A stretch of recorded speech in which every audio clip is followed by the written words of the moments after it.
तो सीख गईनी अकेले जिए के, अब तो सीख गईनी अकेले जिए के। कभी थोड़ा कभी ज्यादा पिए के, कभी कम कभी ज्यादा पिए के। अब तो सीख गईनी अकेले जिए के, अब तो सीख गईनी अकेले जिए के।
कटी जाला बिना दिए के, अब तो सीख गईनी अकेले जिए के।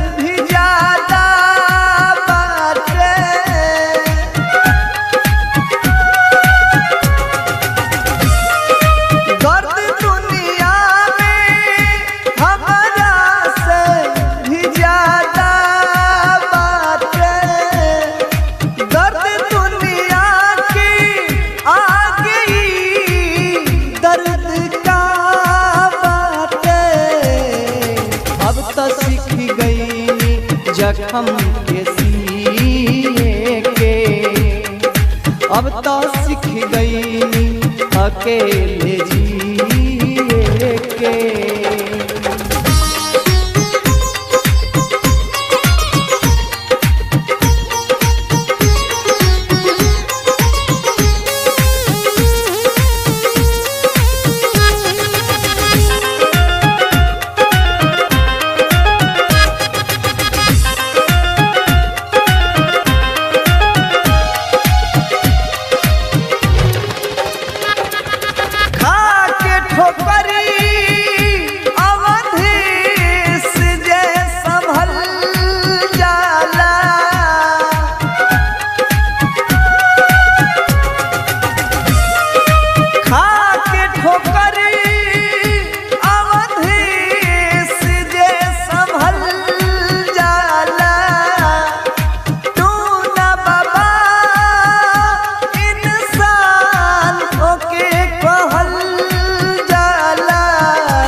बिना जिए के, कबो कम कबो ज्यादा पिए के।